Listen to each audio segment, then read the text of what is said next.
Good morning to all of you. You are listening to Avinash Srivastava from Homevartika classes. Today you will learn most important homophones part 2. यदि आप मेरे channel पर पहली बार आए हैं तो प्लीज़ चैनल को सब्सक्राइब करें, लाइक कमेंट तथा शेयर करें. So let's get started. ये होमोफोन्स का पार्ट 2 है.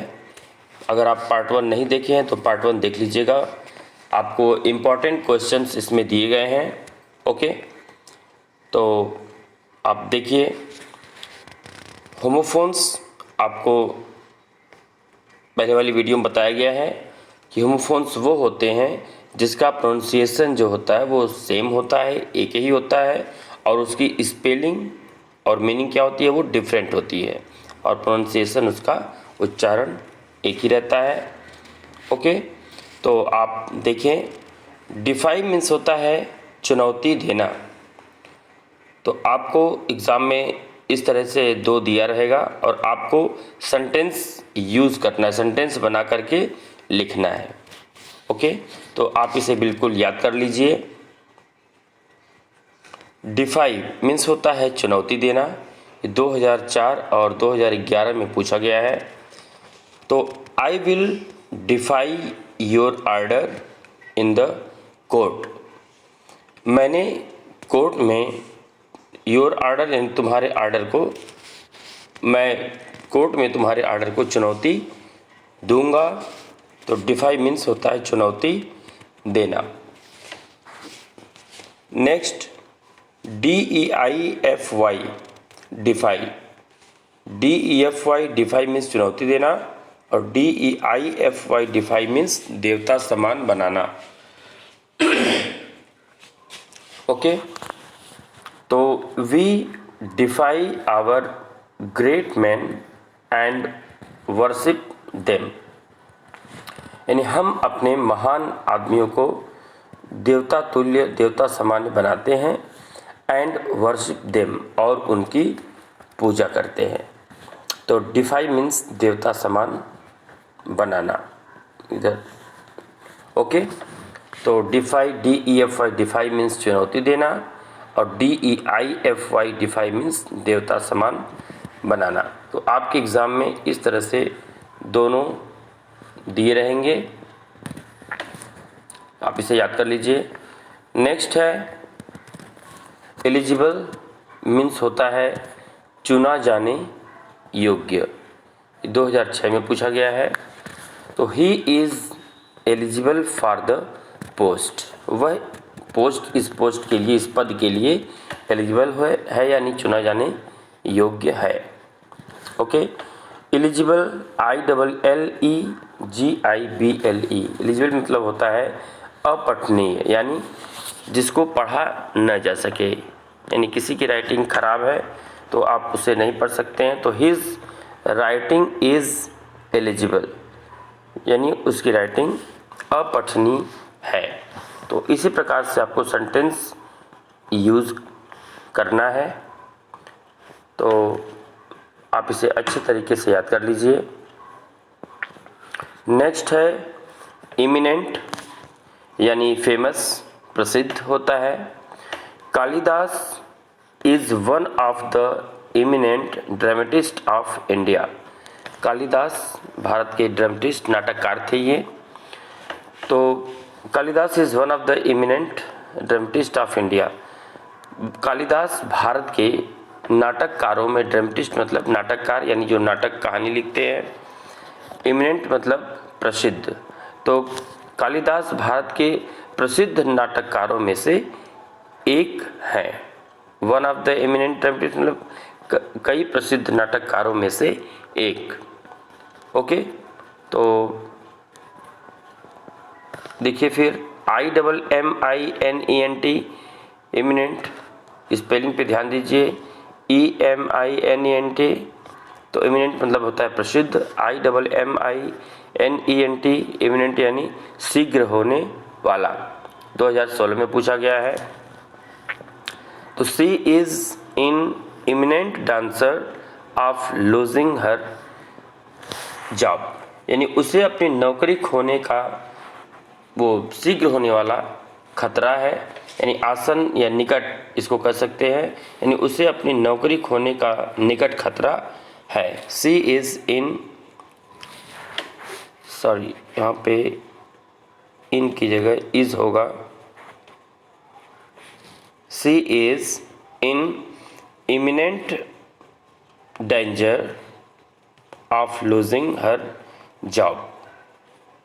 ओके, तो यानी उसे अपने जॉब यानी नौकरी खोने का इमिनेंट यानी निकट या शीघ्र या आसन जो भी आप कहें, शीघ्र होने वाला, तो उसे अपनी नौकरी खोने का निकट खतरा है। Next, fair, FARE, fair means होता है किराया। ये 2016 में पूछा गया है। तो we pay fare if we travel in a bus, यानी हम बस में जब यात्रा करते हैं तो क्या करते हैं, फेयर पे करते हैं, किराया देते हैं। तो we pay fare if we travel in a bus. Fare का दूसरा देखिए, FAIR, फेयर मीन्स किराया, और FAIR फेयर मीन्स होता है सुंदर या मेला। ओके, तो आप दोनों में से कोई भी सेंटेंस यूज़ कर सकते हैं। तो we are all going to the fair, यानी हम सभी मेला के लिए जा रहे हैं। तो we are all going to the fair.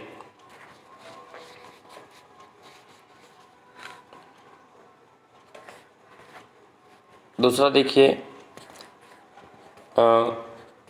Feet यानी पैर, ये 2018 में पूछा गया है।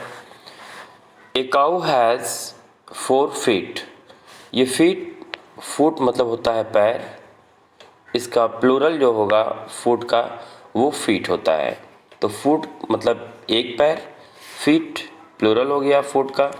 तो अ काऊ हैज़ 4 फीट आप सेंटेंस में इस प्रकार से यूज़ करेंगे।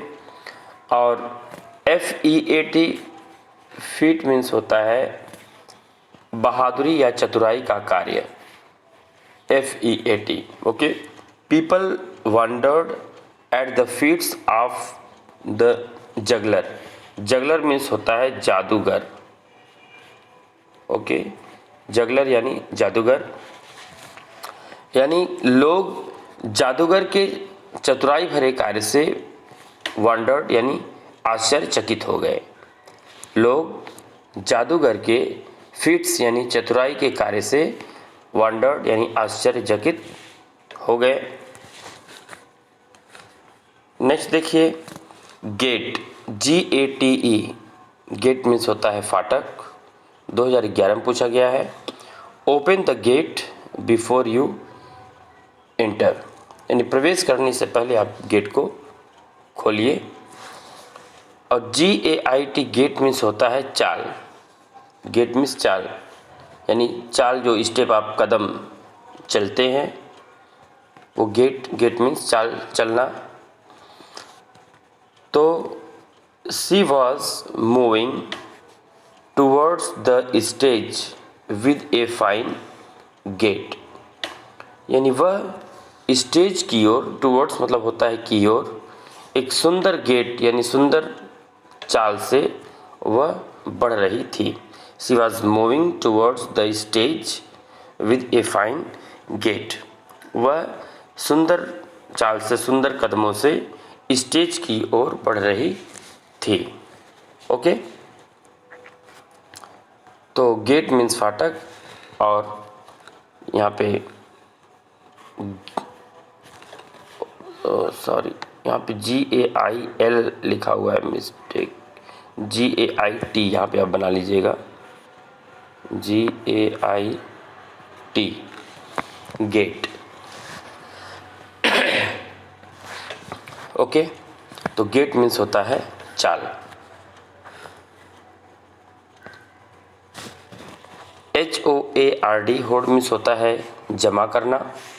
तो he hoards a lot of money, यानी ए लॉट ऑफ मीन्स होता है बहुत अधिक, तो वह बहुत अधिक पैसा जमा करता है। ही होर्ड्स, होर्ड्स मीन्स जमा करना। और HORDE होर्ड मीन्स होता है झुंड, 2012 में पूछा गया है। तो hordes of invaders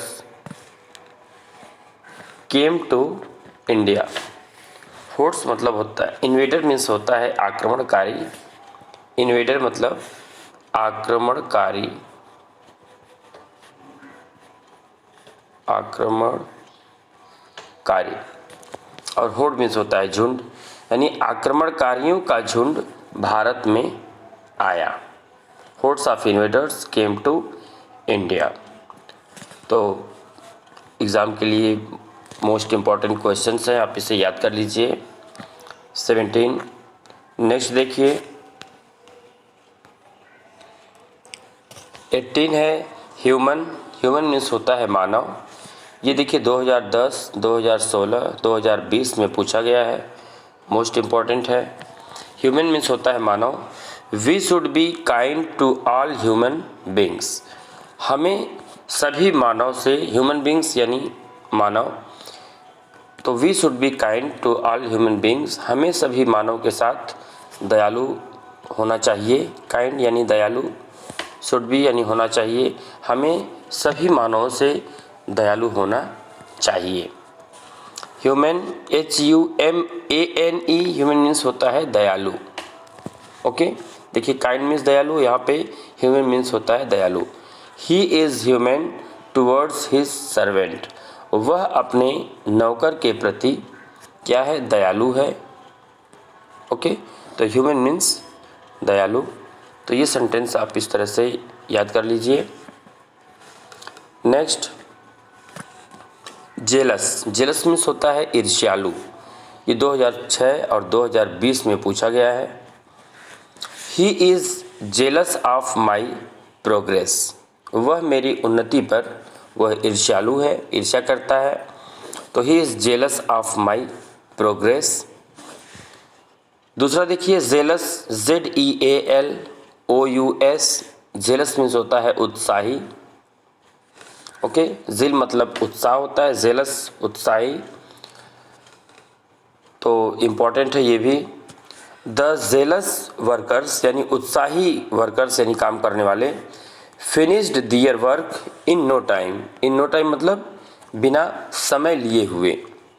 तो उत्साही वर्कर्स बिना समय के ही यानी बहुत जल्दी, इन नो टाइम मतलब बहुत जल्दी, शीघ्र ही अपने काम को वो फिनिश कर दिए, पूरा कर दिए।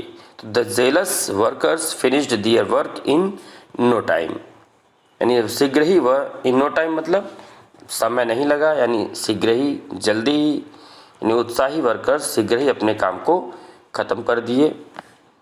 तो ये इम्पॉर्टेंट है, आप इसे याद कर लीजिए, या कोई भी सेंटेंस आप बना सकते हैं। ओके, नेक्स्ट देखें, लूज मीन्स होता है खोना, और LOOSE लूज यानी ढीला। इसे देखिए लूज पढ़ा जाता है, लूज, और इसे लूज, LOOSE लूज यहाँ पे लिखा हुआ है। तो लूज मीन्स होता है खोना। अब इसका सेंटेंस देखें, we should not lose this chance. हमें इस अवसर को, चांस यानी अवसर, हमें इस अवसर को नहीं खोना चाहिए। We should not lose this chance. ये 2013 में देखिए पूछा गया है।